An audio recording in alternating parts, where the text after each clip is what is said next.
વર્ષ 1966માં ભુજમાં એપીએમસીની સ્થાપના કરાઈ હતી, જેમાં ખેડૂતોને પોષણક્ષમ ભાવ મળે અને ધરતીપુત્રો પોતાનો માલ અહીં વાવીને વેચે તેવો મૂળ ઉદ્દેશ્ય હતો। સમયાંતરે એપીએમસીએ ખેડૂતોના હિત માટે અનેક કાર્યો કર્યા છે। તેમાં ચાલુ વર્ષે નાણાકીય વર્ષમાં ₹4 કરોડ 16 લાખની વિક્રમી આવક થઈ છે।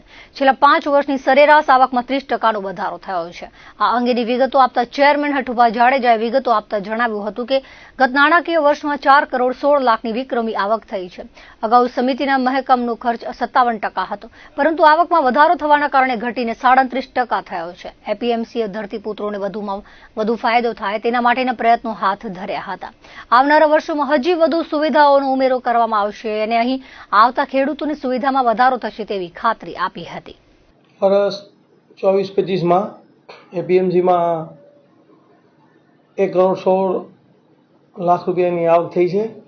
એ 1966માં એપીએમસી સ્થાપના થઈ છે, તે પછી આ રેકોર્ડ છે કે આટલી આવક થઈ હોય એમ। અને આ વર્ષમાં અમારી બાજુમાં 4 એકર જમીન અમારી મંજૂર હતી, એમાં ગુજરાત સરકારને દરખાસ્ત કરી અને 1 કરોડ 40 લાખ રૂપિયાની સબસિડી આપી છે, એટલે 4 કરોડમાં અમે નવી માર્કેટ યાર્ડ પણ બનાવી રહ્યા છીએ। જો અમારે આણંદસર, ભુજ તાલુકામાં આણંદસર ગામ છે, ત્યાં 2 એકર જમીન કેશુભાઈ જ્યારે અમારા ધારાસભ્યશ્રી ચેરમેન હતા ત્યાં દરખાસ્ત કરી હતી। એ જમીન 2 એકર હમણાં અમારી મંજૂર થઈ છે। એમાં પણ પ્રોજેક્ટ બનાવી નવી માર્કેટ બનાવવા માટે સબ યાર્ડ તરીકે બનાવવા માટે પણ અમારી આગળની કાર્યવાહી ચાલુમાં છે। અને ભુજમાં એપીએમસીમાં માર્કેટ યાર્ડ આપણે શાકભાજી માર્કેટ યાર્ડ બનાવી હતી, ત્યારે અંદર વેપારીઓની એવી ફરિયાદ હતી કે અમને વરસાદ થાય ત્યારે અમને ગાડીઓમાં વરસાદમાં હાલવામાં ગાડીઓમાં બહુ તકલીફ હતી, આખી યાર્ડને આખી પાકી બનાવી નાખી છે। એટલે હવે એ પણ પ્રોબ્લેમ સોલ્વ થઈ ગયો છે।